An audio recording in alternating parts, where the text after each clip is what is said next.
screen. So yeah, let's start, I think. Good morning, Yes. everyone. My name is Hani Yadav, and I am a senior doctoral scholar in IIT Delhi. My present area of research is consumer analytics, and I am also working into Wills and Melinda Foundation project. And I have been actually working both on the business analytics and on the core customer analytics projects and transformational strategies, specifically working in the domain of how small and medium enterprises can actually apply these solutions. So you can also check my other webinars on the Cellstrat platform where all the videos are there. Apart from that, the today's agenda of today's session was to actually discuss the case studies and the real base case scenarios where AI technology has provided solution, specifically in the retail value chain. So the aim or the discussion for the today's session will be surrounded how actually we look upon the business problems and how actually we propose integration of AI solution into the business problem. Because we need to understand there is one specific segment sector that I have taken, which is retail, and we need to make sure that how actually we look upon the whole value chain of retail and what kind of possible AI solutions we are actually experiencing in today's world as well. So let me start with my presentation today. The retail value chain, if you understand that, beginning from the sourcing of the product, sourcing of the raw material, that is from the manufacturing, if you start, then you come up with the distribution, you come up with the wholesaler, you come up with the retail. So retail is someone who is the front end, which is actually interacting with your customer. So all the retailers have some kind of a value chain, some kind of a supply chain. We will also discuss that what is the difference between a value chain and what is the difference between a supply chain. So when we say that why it is important and why retail is applying so much AI solutions, one fact is that retail is where the customer is interacting with your product or with your service. Retail is someone who has the ability to push your product or either pull from the customer. So that kind of strategy is very much applicable on the retail end.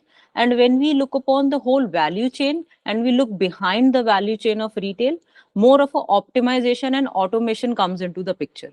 So we will discuss that how actually AI is transforming this retail sector and how AI is applicable in different touch points of a retail value chain. First, we need to understand that what is a value chain, why we are saying the word value chain, rather we are specifically using the word supply chain.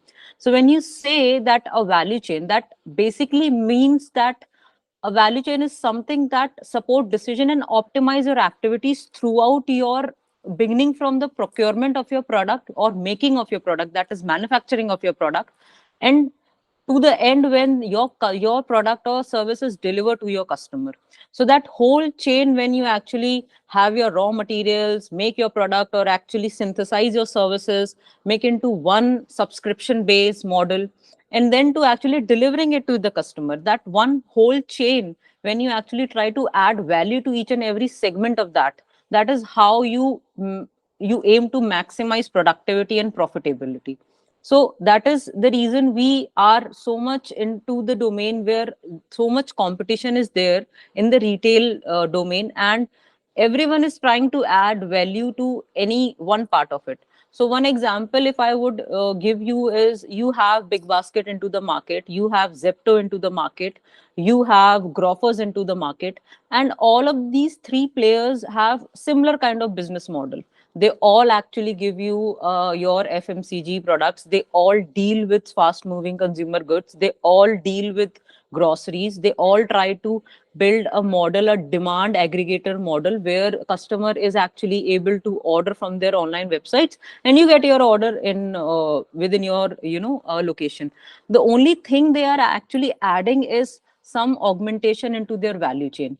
What kind of delivery time you are getting, what kind of, how much margin you are getting, what kind of after purchase promotion you are getting, what kind of CRM is actually doing. So in the scenario where there is so much of competition, value chain is very important to look upon, rather to look from the lens of supply chain, because you need to understand that starting from the inbound logistic operations, outbound logistics, sales and marketing, and to the end service.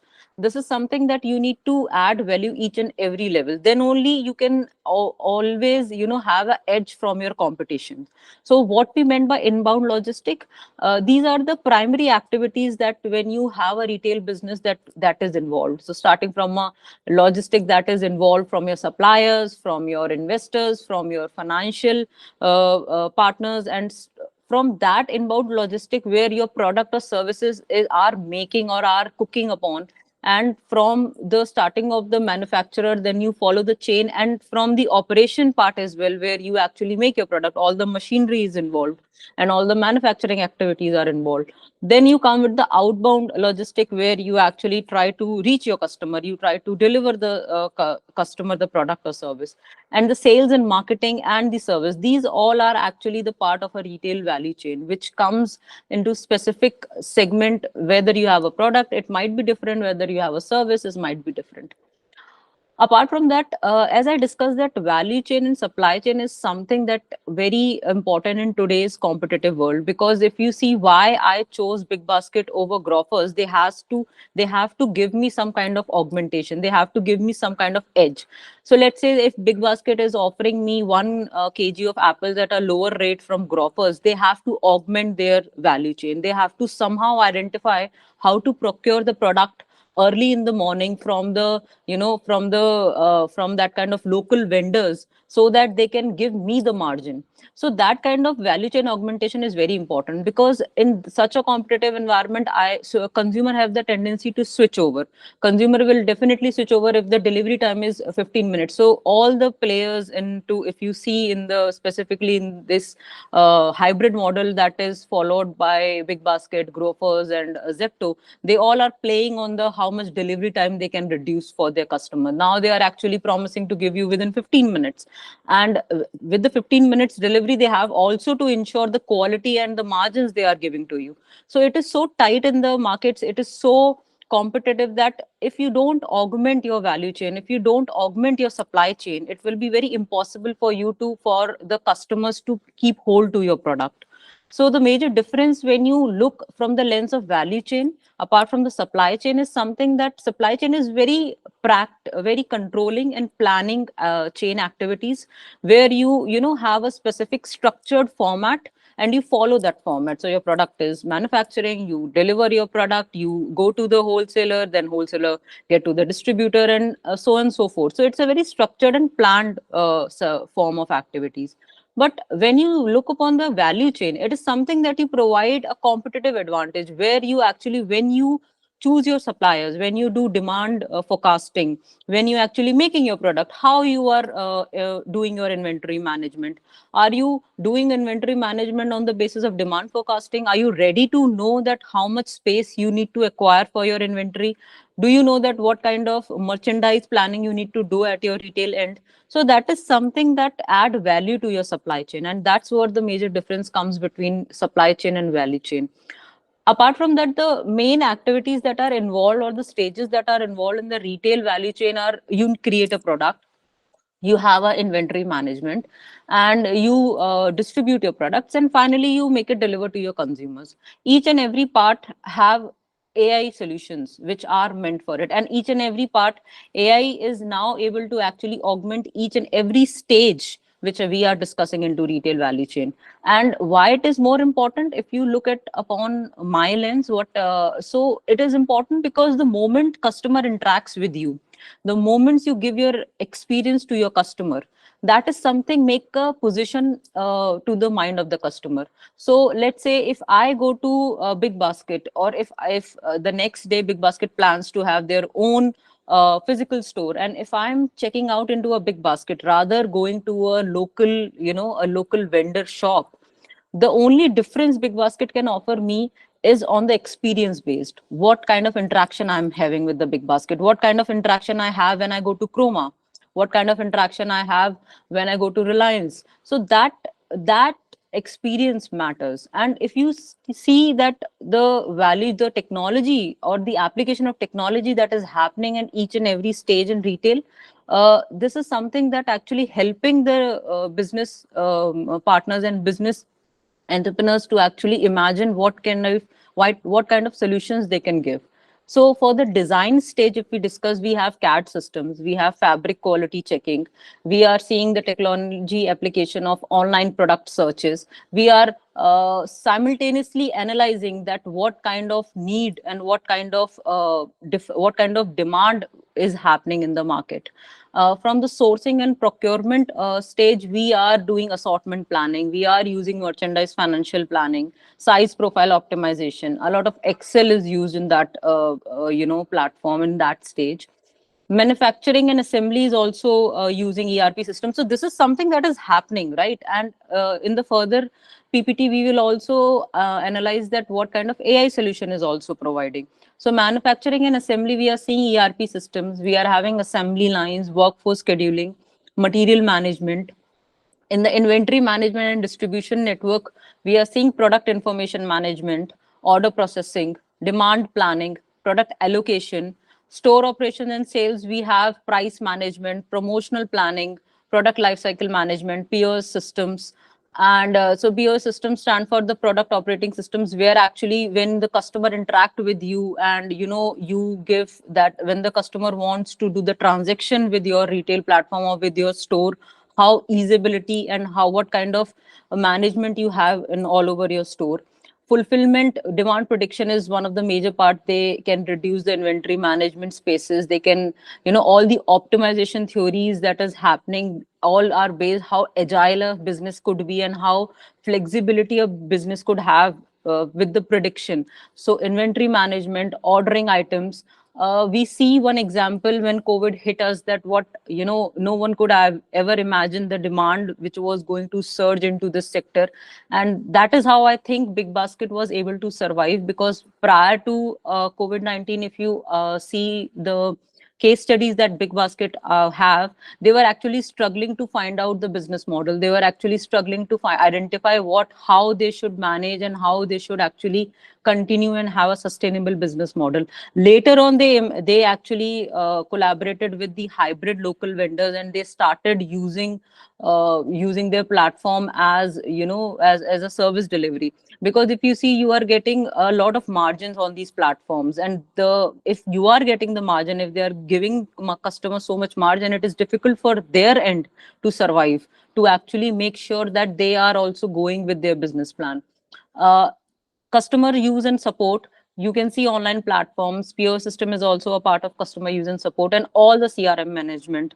So if you check the Big Basket app and you go on the app, you have a chatbot inbuilt in the Big Basket as well, where they have a manual CRM management going on there. What is the purpose of a CRM management is very important in retail end as well, because you are interacting with the customer. If your customer have any query, so the customer is not going to go to the manufacturer directly. Obviously the customer will come to the retail part, and if the customer is not satisfied with your brand, and if the customer is not satisfied with your product, then the kind of brand positioning and the kind of positive or a negative warm which is happening in the mind of customer, it is going to impact the brand in the long term. What kind of AI technology solutions offers in the promise, and that promises to retailers. So these actually insights are taken from the research. It is done, and on the experiment basis which was performed on the ground, they were actually able to realize that when you augment your processes with AI and with AI solutions, you are actually able to increase your in-store sales. We will see how in-store sales are actually getting affected with AI. One example, if I could give, is the smart shelf technology. We know that smart shelf technology is able to actually predict how much product sales are happening from the shelf, and the moment your threshold goes down, the automatic ping is gone to the inventory management, and the shelf is updated with the product. So this kind of real time shelf management or product inventory management gives the ability or gives the flexibility for the big retail stores to interact with their customers, to know, to fulfill their demands, to know when the product is required, and how to actually even to plan, even to know how to place the product. If you have check out my if you have seen my a previous webinar on market basket analysis, all the merchandise planning is also happening on the basis of some kind of correlation. What products should be placed next to each other is not randomly picked. They are also picked on the basis of correlation, which exist, so that the probability of a customer to buy is more. Increase online sales and increase potential cross sell and upsell. Recommendation engines have actually proven and have actually experiment the cross sell and upsell. Recommendation engines are actually given 3 to 4% within few months, within 1 to 2 months. They are able to give you a cross sell strategy and give you your sales to grow. So that is something that AI is another potential solution that is providing. Improving supply chain efficiency. When you see in the back end and when you go to your manufacturing part, you may see that a lot of automation is happening. Machinery data is very much required in this segment of manufacturing, and a lot of labor costs are reduced in this way, and you are actually doing a lot of efficient models. You are actually building a lot of efficient model in that space. Improve in-store operations and make payments more efficient. Making the fact Knowing the fact that India has become the UPI capital, and we the customer is so agile and so flexible with UPI payments that each and every store, even the local small vendors, are now having UPI payments, and now the small vendors are also equipped with such kind of digital payments model. And that is something that you need to use it well. You may also you may also analyze your frequency of digital payments. You may also find out that what kind of transaction, what kind of product transaction is happening in their end. Making omni-channel and mobile shopping more profitable. Notably personalized recommendation. We will in the later on we will also check one case study where a personalized recommendation was able to solve a business problem. The next is managing better in-store experience, as we discussed. Improving payments and customer service. CRM, improving logistic and inventory optimization. So if you see that beginning, as we discussed, beginning from the creation or the development or manufacturing of the product, and to the end when you deliver your product, even if a lot of other or third party suppliers are attached to your supply chain, the possibility to optimize your, or the possibility to provide a technological solution at each and every stages is very efficient, and that makes you more than your competition. That makes you something augmented or something extra that you give to your customer. As we discussed smart shelf technology, so retailers like Clogger seeks to actually deliver customized product offers and pricing to every shopper. So imagine that if I went to the the big bazaar mart, and if I enter the mart and I know that what product I want to buy, and the app is actually able to guide me where to look upon those specific kind of products. The app is actually able to predict that what kind of inventory management on real time we need to do. So this technology makes sure, this is based on the sensor and video analytics based technology, where the moment the shelf product the threshold goes below 50%, a ping, a message is thrown to the store management team, where they are known to actually know, they have to fill the shelf. And this is something looks very simple at first look, but the kind of efficiency they are able to provide to the customer is very, very, very high. So when you know that the whole store management team do not actually need to check again and again the shelf inventory, that whether it is going down or not, it is really improvising, it is really efficient for them. If a customer creates a shopping list on the store's dedicated app, and they are able to guide them that where to actually specific look upon the store, it also improves the experience of the customer. Another AI solution that is available is the V assistance robot. So these bots were actually inbuilt with the CRM team. What they were doing was, so you have seen the sentiment analysis, right? So from the sentiment analysis, you are able to analyze that if the tweet which is made by the normal person, whether the tweet is having a positive sentiment, a negative sentiment, or a a neutral base. Even now, imagine this inbuilt with the CRM team and with the audio data which is coming through in from the CRM. So the moment a person or a customer calls the CRM teams, and while talking, if the bot can predict and the bot can actually give you the transcribe that you how you talk to your customer, and how you actually, is the customer anger, is the customer having a positive tone, is the customer is very having a negative tone, and how to actually manage that customer, how to talk to that customer. That reduces a lot of training and a lot of CRM cost that companies invest to train their CRM teams, to train how to talk to the customers, to make sure that the after sales satisfaction is happening. So this bot was able to provide the service agents a suitably scripted response, which the agent can use on the basis of what kind of customer tone is, how customer should be engaged, and how the customer should be transformed into a positive response. So these are some things that initially we see in a very simple versions of technology, but when you apply them, they have a huge impact. Your whole CRM team have a lot of money and a lot of monetary benefits, because in that way you are not investing so much into training your CRM teams. You may require a initial training, but a lot of CRM is a dissatisfied CRM happens, and that you may actually need a track of. So you may keep a real time track of how the customers are engaging with their CRM teams. So I have divided the the AI impact on retailing in the two segments. One is the customer facing. So when we talk about customer facing, these are the phases, or these are the solutions AI provide when you directly interact with your customer.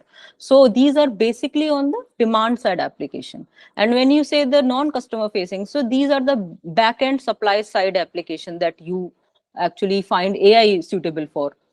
So when you say the customer facing, you say a lot of personalization. So when you have a website, right, and you require that kind of update, because your customer is very updating, your competitors are updating your websites, your competitors are making sure that if the customer comes to your website, they have a very the navigation is very easy. So demand side application works with the personalization, the recommendation system, the CRM, the in-store customer experience management, the payment management. The other end is the non-customer facing, where you do a lot of inventory optimization, logistics, store payout optimization. So see, a lot of times when you say that you need to actually be very agile with your business, you may always use your demand side application, and you always fed this demand side application to your supply side application. Obviously you need to actually make sure that how much demand is happening and how much supply side applications you are doing. So this is one thing that you need to actually make sure. Another thing, specifically what technologies are able to do and how AI is actually providing the solution, is I have divided how in-store customer facing, what kind of solutions are there, online customer facing, what kind of solutions are there, and what kind of solution are there in the in-store, not non-customer facing. Just a moment, I'll just apply the chart. Yeah. So if you see the in-store customer facing, so SoftBank, Pepper, who directly engage with in-store customers. So the research shows that when a customer walks into the retail store, right, and when the customer want to know about a product, so let's say I go to Chroma and I want to find information of a specific kind of a speakers, and I try to interact with the staff.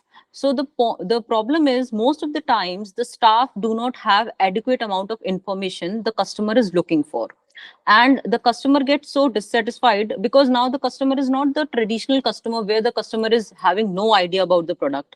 So the McKinsey report highlighted that customer goes to the store once the customer have some kind of research, which they have done from their end before buying the product. Imagine you and me, when I want to buy a product, what I do, I generally go to Google, I try to find out a specific kind of features about the products. I try to read the reviews of the product, and then I also go to the store to actually experience the product, to actually see the product, to actually feel the product, to actually know more about the product. So that kind of, when you are dealing with that kind of informed customers, so SoftBank Pepper was actually able to create a assistant bot, where what it was doing is, the moment the customer want to interact with the product information and the assistance that the customer requires was given by the bot. So the bot was able to actually assist the customers the moment customers enter into the store, and the bot was able to give all the product information, all the adequate information that customers should know about the product, so that the customer does not feel that they are not getting much information. Another use case is the Amazon Go technology, the AI use case. It's a fantastic use case. If you could see on YouTube, you will see how the just in Go technology that Amazon have, they have actually created a full automated checkout processes. So what they have created is that when the moment we go through the store, we need not actually go and buy the product, take the product, go to the transaction part and do the transaction and then check out. They have make it full automated process. So you go there, you buy, you take the product, you put into the basket, you have already linked your Amazon account with that kind of with the basket, and the basket will measure the quantity and the size of the product, and they will automatically check out from your Amazon account. So that is something that enhance the experience of the customer. And it was also shown that it was researched that when the customers was using these kind of stores, they were very happy, they were very satisfied, they were actually appreciating that kind of experiences. Another online customer facing is we that we talked about, a nudging bots where suitable interact with online shoppers during their online customer journey. Alexa, you are seeing Alexa, how Alexa is actually interacting with customer. How, so the moment is here only because the moment IoT comes into the picture, Alexa will be able to actually predict that what kind of grocery you need to fill at the end of every month, what kind of products or what kind of FMCG product you need to buy and reload to your bucket. So that kind of technology assistance is now the customer is looking upon. The customer wants to enhance its experience, which and interacts the way primary giving the feel of online shopping.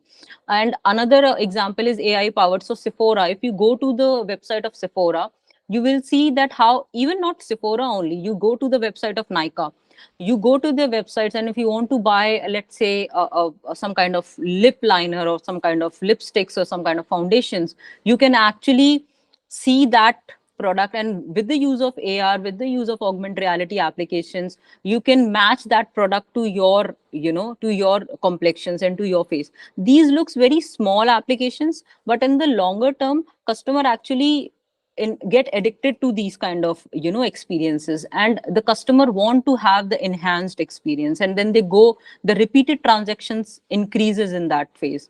Another example is Zozo, which launched the Zozo Suit 2, which actually uses the polka dot bodysuit, which predicts that how customers precise clothing measurements. So let's say when I want to buy something from the website, and even if you go to the Apple website, you go to the Flipkart website, they are now actually using even the home center websites. If you go to the home furniture startups and the home giants in for home furniture, and you go there to their website and you want to buy a product, you want to buy a table, and you can actually look that table, how it fits to your space, how it fits to your room.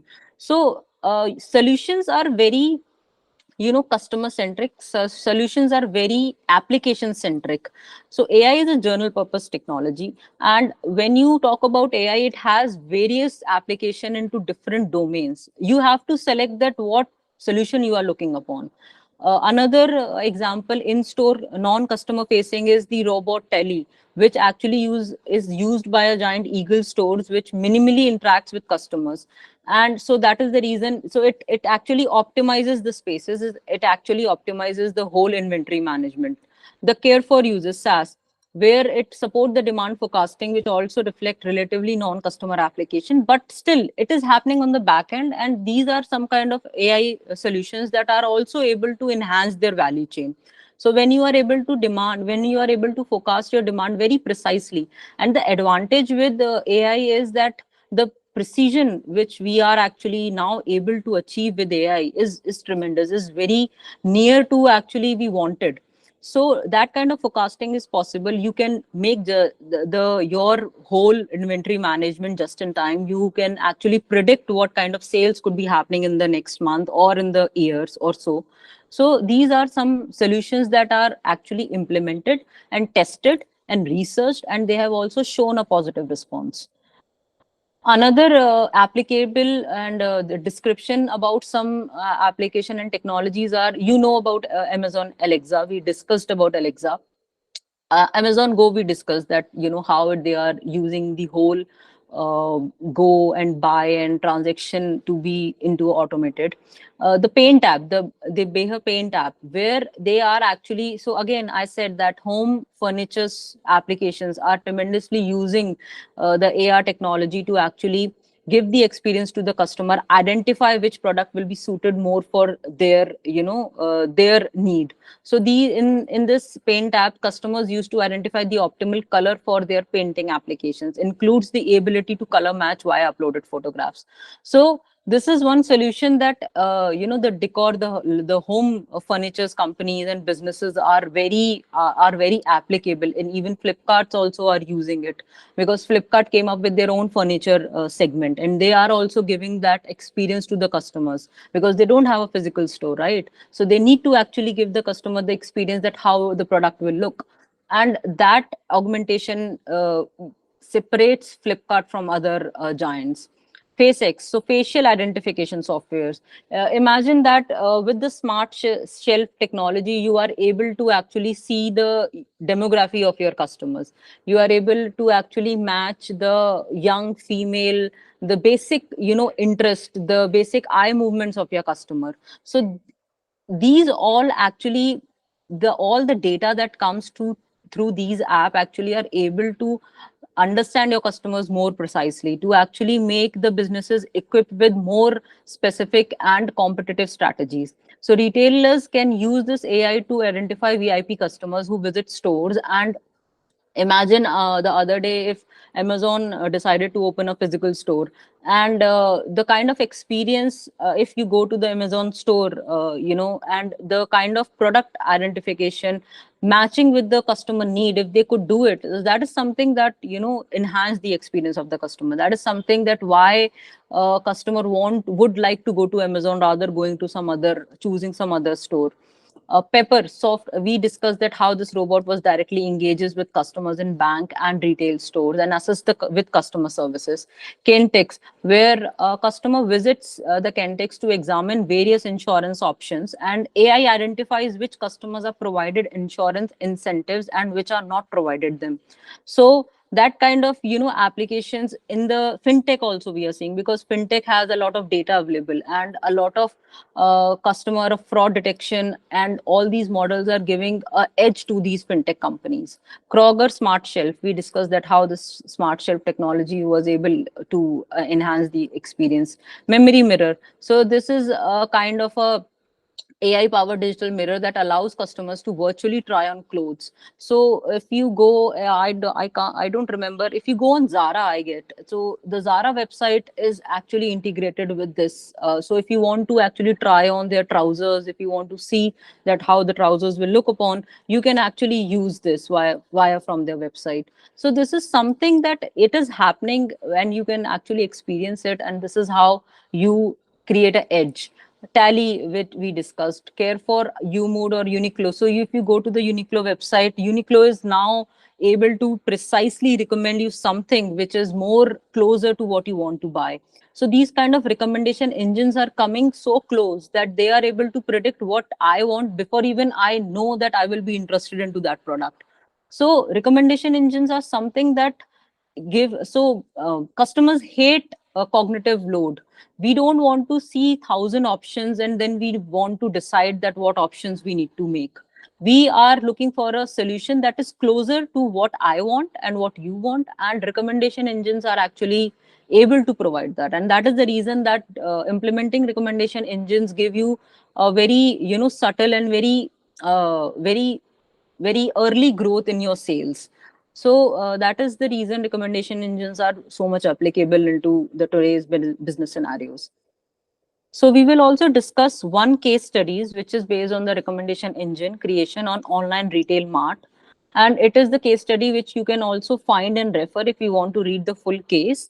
This is the case which was done by Abhishek Mathur in 2019.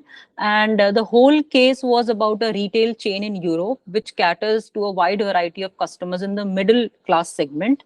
And it has more than 250 retail outlets in major cities of Europe, such as Zurich, Paris, and etc. And it makes more than 300 billions in yearly revenue from its retail operations.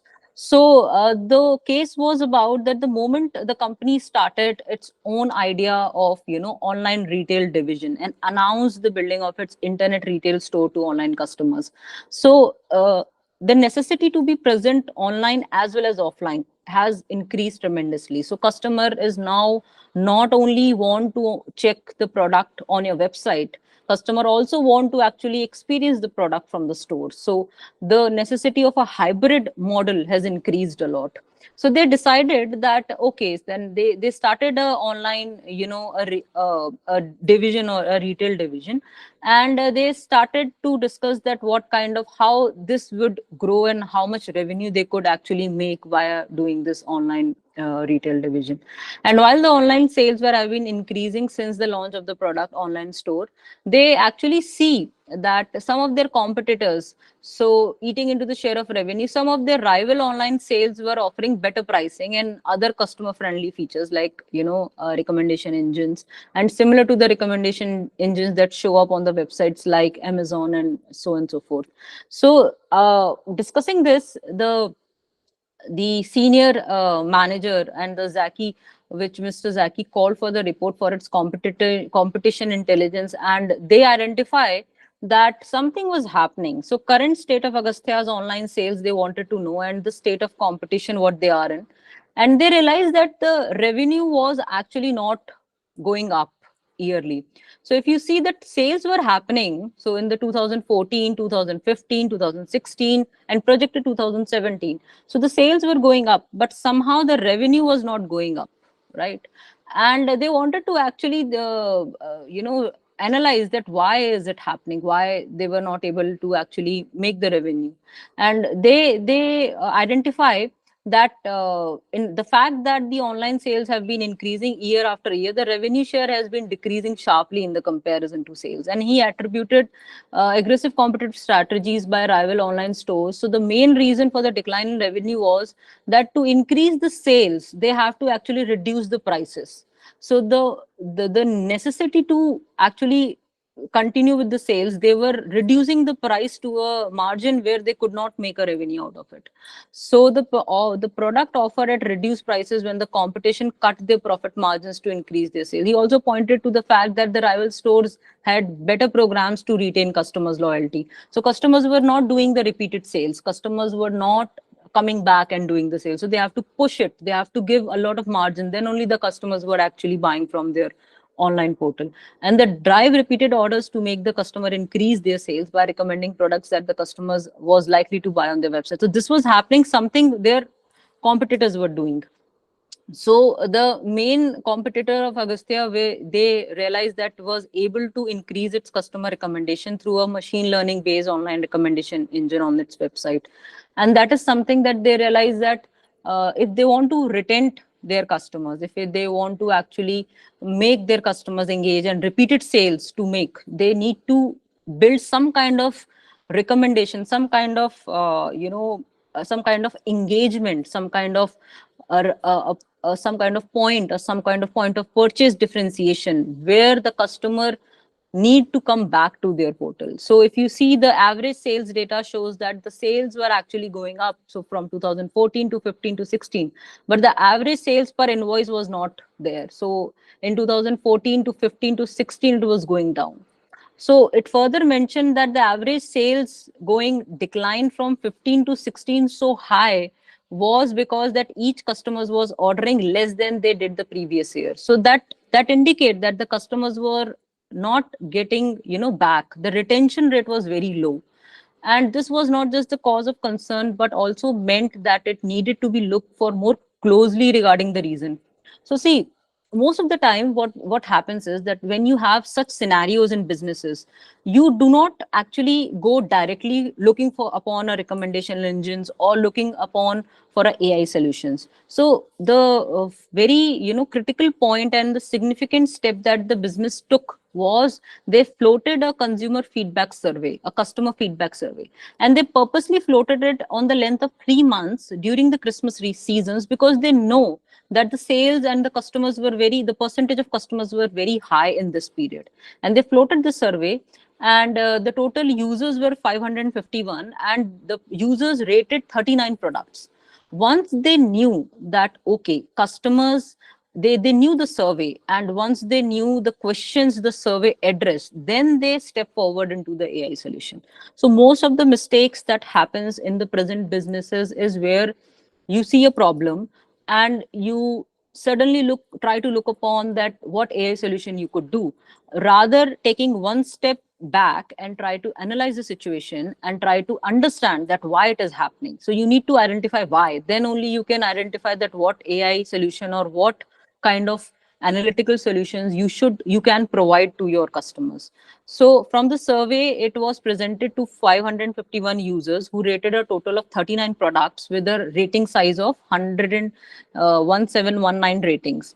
And they identify that, collected from the survey data and needed help from the machine learning engineers. Then they proceeded with the machine learning engineers, and they they requested them to build a recommendation engines, and they identified the following questions: that which were the products in the survey that has the highest rating, was any brand loyalty behavior shown by the user to a particular topmost brand, can we build a recommendation engine algorithm from the data to give accurate recommendations on similar products? If so, then what is the solution?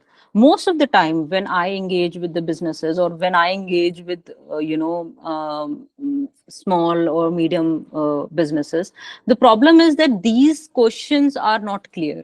So they need to have a clear questions that what actually they are looking upon, what problem solution they are identifying.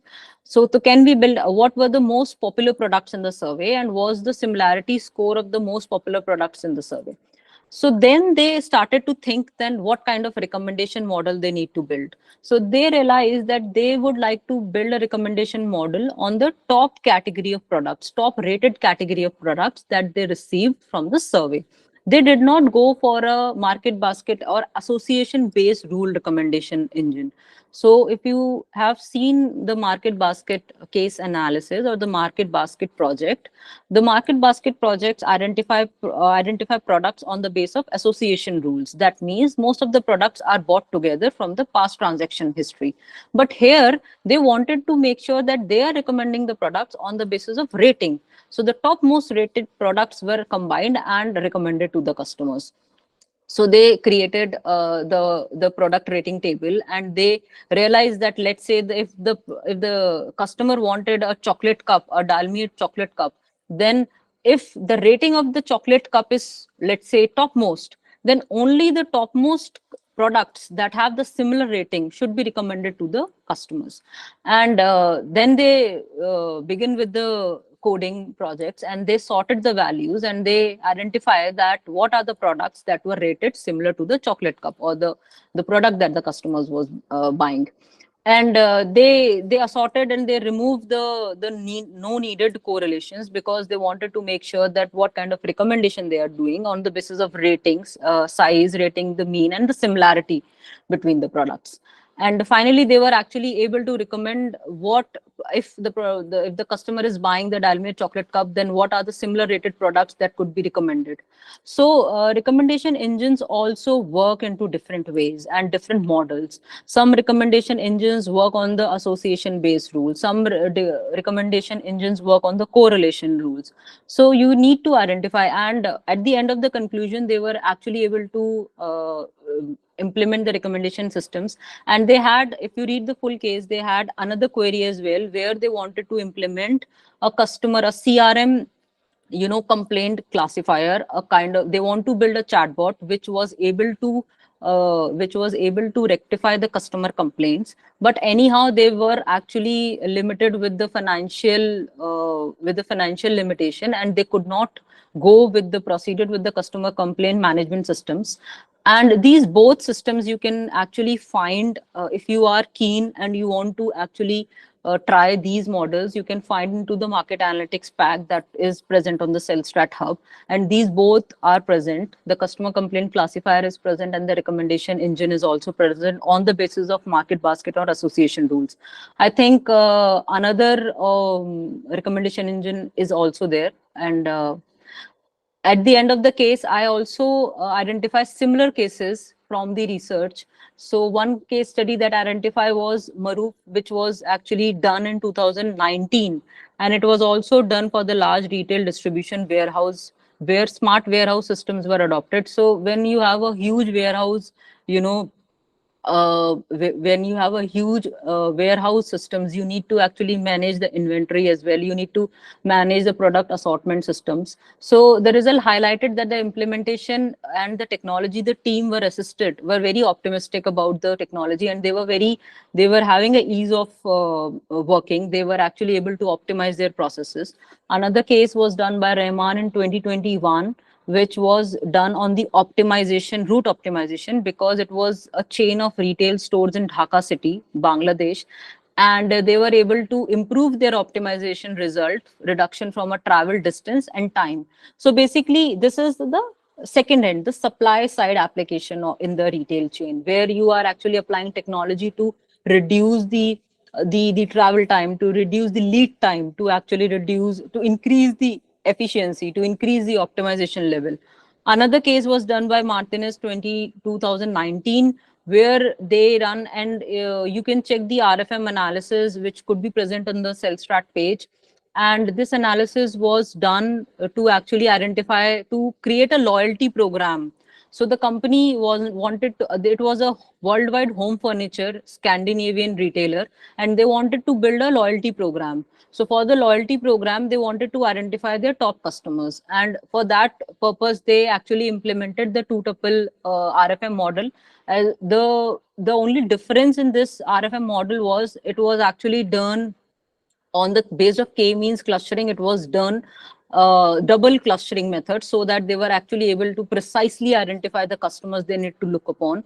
And through this, they were able to identify the loyal customers, the top customers, and define triggers to increase the loyalty towards their brand. Another case was done by Raghavan and Pal in 2021 on the HDFC Bank. So if you go to the HDFC Bank website, and if you see there, they implemented a chatbot Eva on the website. And they realized that about 95% of the transaction are being carried out through their digital channels. And there was also a net promoter score which was implemented. What is a net promoter score? You go to a website, and the moment you are done with your website and you are leaving the website, a score comes, popping up to your screen, and they have smileys that what was your experience? It was good, it was not good, it was okay. So this kind of, when they were able to actually see, the navigation was increasing for the customers, so the engagement was increasing with the customers. More customers were accessing their online platforms. They were actually very the experience was so good for the customers that most of the customers shifted to their online website, and they started doing the transaction or identifying different kind of their requirements from the website. So net promoter score and the chatbot Eva, there was something, two kind of AI solution that they implemented. So net promoter score is a very simple engagement metric that you calculate on the timely basis to actually realize that how your navigation of your website is increasing or not. Another cases was by Behra 2020. It was an experiment. It was a mid-sized healthcare retailer which implemented the recommendation engine, making the blend selling strategies, upselling and cross-selling. And they were actually able to, they tested this recommendation engine on 100 online customers, and they were able, the results indicate that a growth in average monthly revenue, average order value, and items per order. So these cases actually make you understand that how a problem first is identified and how then it is integrated with the AI solution, with the projects or with the analytical solutions you are looking upon. And this was my session. This was all about my session today, and I'm open for the discussion. Apart from that, I would like to show the projects that are available on the marketing analytics pack as well. In the next webinar, I may take the customer complaint classifier, how to actually have a complaint classifier so that your CRM get improved as well. So yeah, thank you so much for having me. I'll So there just, was a question on chat actually on yeah. educational use case. Yes, just a moment. I'll just check on the chat. Can you give an example on the educational domain? How is it is useful in that domain? Oh, so edtech companies, if you see, a lot of Coursera and Simply Learn. They have a huge application of recommendation model. So once you go to these edtech companies or the educational institutes as well, and you want to enroll for a course, the specificity they are able to now realize that what kind of courses you are looking upon is greatly increased with the recommendation engine. Apart from that, if you talk about the core education institutes, I would like to. I have seen the CRM, the kind of engagement the students have queries. They go to the website, and they have no interaction point. So a chatbot implication in that domain specifically, when the students have query and they want to know, is very high and applicable. The real time example that I can give is of these online recommendation engines working on Coursera, Simply Learn. You can go to these websites and you can see how they recommend you courses on the basis of your interest. So yes, I find these solutions very applicable in the education domain. I hope the question is answered. I think that's it for today. In any discussion from anyone? Any other questions, folks? So lots of examples and use cases Honey provided, deep dive case study as well. How AI can be applied to retail scenarios. Any other questions, folks?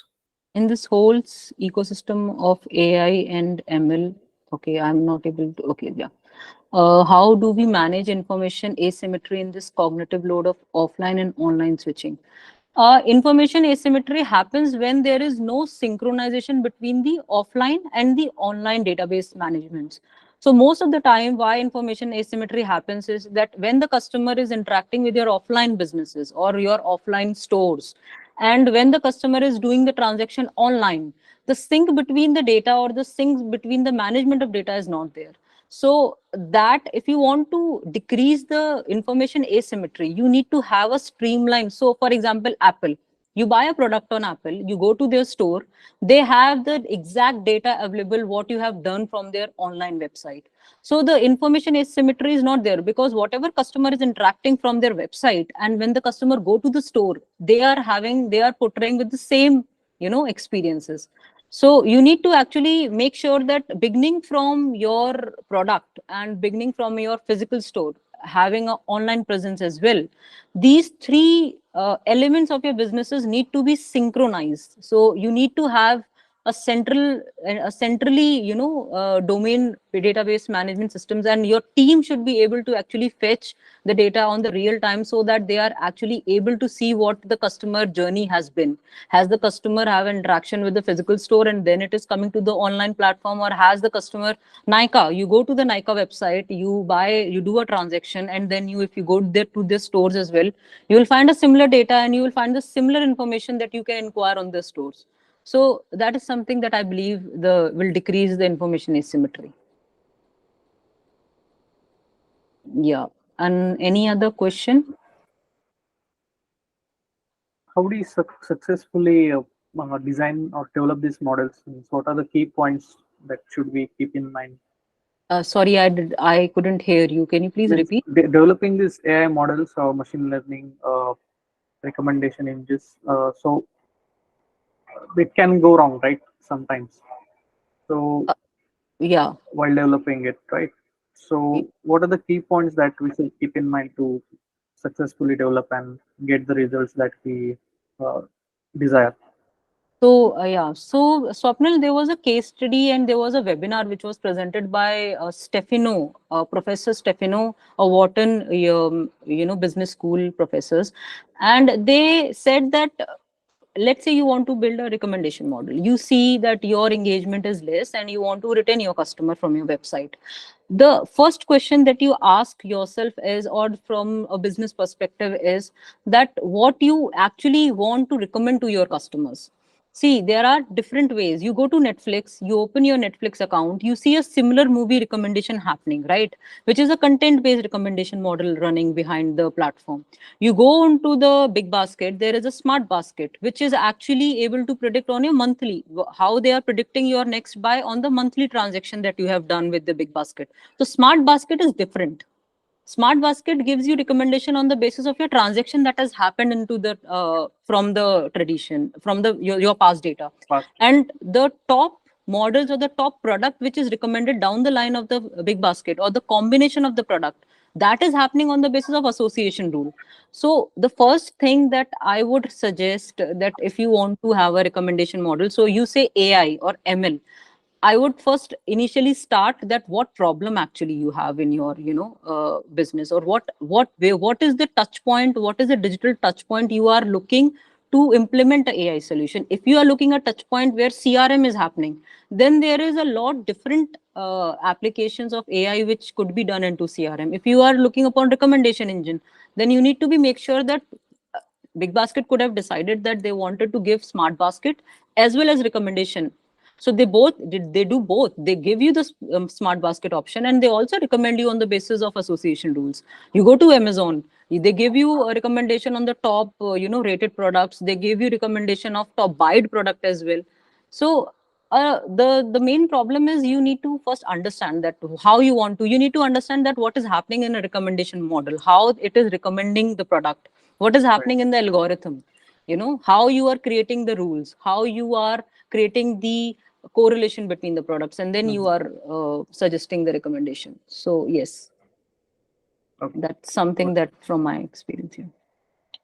Any other discussions? Any popular how we can leverage trustworthy AI to enhance customer experience, keeping recommendation engine in mind? uh, Trustworthy AI, see, trustworthy AI is a very responsible AI, and a transparency in AI models. So when you go into the deep learning models, you do the ANN, and when you try the CNN model, there are hidden layers in the model, and a lot of discussion and research is happening that how to make sure that what is happening behind the algorithm of these model. But one thing which I can assure for the recommendation engine in mind is that once you are not dealing with the customer privacy here, basically. So you are only dealing with what kind of product customer is buying, what kind of interest, what kind of rating the customer is giving to courses, movies, or products. So I do not think that that kind of problem should arise, because customer privacy is retained in this segment where we are not using the actual part of the customers. Again, I would like to here highlight a HBR article where it said that if businesses are able to transform, and if businesses are able to create value for their customers, customer do not mind giving their data, and customer do not mind with their privacy, until unless you are giving them the surety that through the exchange of their data you are enhancing their experience. You are not doing the third party transaction of their data. You are not selling or monetizing their data. So I still think that in recommendation engines, trustworthy AI or AI has applications, and I do not see a discussions where it should be a question, because I think the privacy is retained within the customer. You can fairly decode the customer name into unique identities. You can give the customer names to unique values, and you can use the data. So in that way, customer details are also secured. So yes. Another question is, any popular algorithms which are good for panogram and floor optimization or supply chain? I have no idea for floor organizations and panogram and floor organizations. I need to check because this is something that I do not have idea that what floor organization and panogram organizations are. Vivek, if you have an idea, you can come in between. So yeah, I may check, Mom Ashraf. I hope that you can ping me on my email address so we could have a discussion there. I will get back on this because Pen, I do not have the business structure idea for the floor organization. Yeah, No new terms for us either. yeah. Also, any other questions, audience?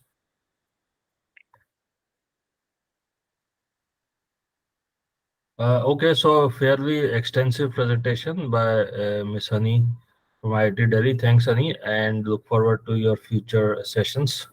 Audience, thank you all for joining. We'll see you in our upcoming webinars. Thank you so much. Thank you for having me. Have a great week.